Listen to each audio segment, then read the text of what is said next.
any other branch of knowledge will allow you to the opportunity to have a personal encounter with it, such as anthropology. Therefore, any document on the subject requires at least two types of reading. A cold, calculating gaze passing your eyes over in order to argue, debate, or even give a destructive criticism. It includes an action that it could open itself to academic conference level in front of a crowd of strangers or professional colleagues. Meanwhile, in a parallel, intense, and almost unwinding reading, the person may be able to discover and even interpret himself through anthropology.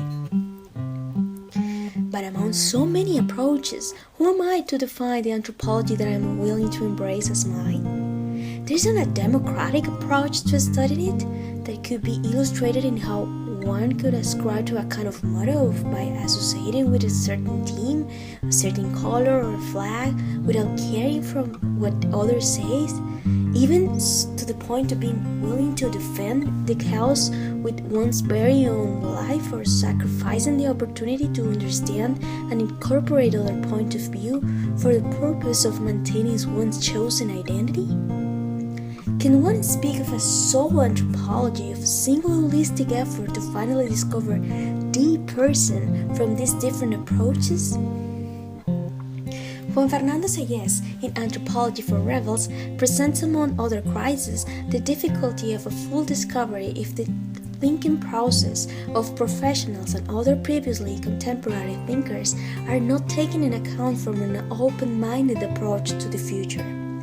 A perspective such as this would allow the person to branch out into the new horizon through a free adventure that would allow him or her to finally link the contribution of philosophers over a great span of time and therefore contribute to anthropology.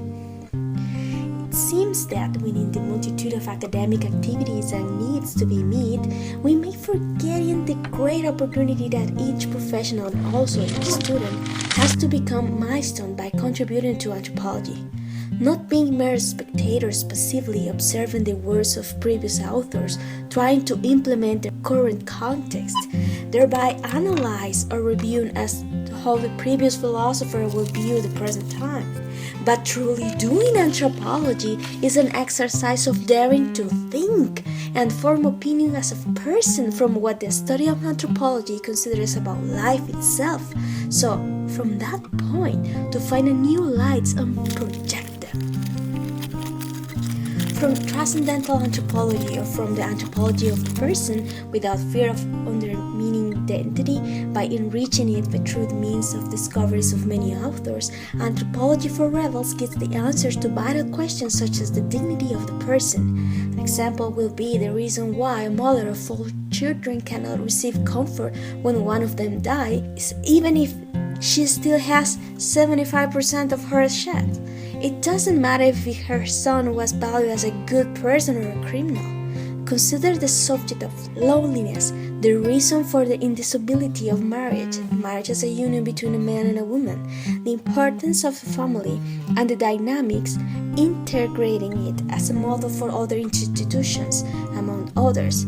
There are human, personal issues that society usually approaches from at least 2 trends: criticism of those who are called conservatives, or the defense of their argument at all costs, such as a political slogan or a sport team, without really taking into account which are the deep internal foundational reasons that feed the flame of what they care so much about.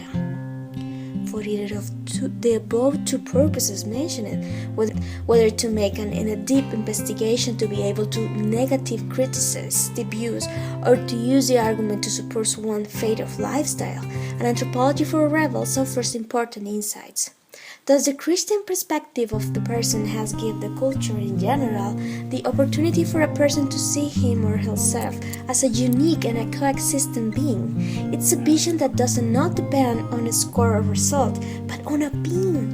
It goes far beyond the powers and which is called nature, to focus on the unique and personal call of each person. A defense, however, of this view without an anthropological foundation that could stand up completely against unbelievers or those who different vision is insufficient. It is vitally important, at least in the context of general culture, to question the human being who has much changed the way he sees the world and try to discover what is his or her vision, how much it has transcended, and even more need to be understood, as well as if it supposes a truth or a faith that is accepted.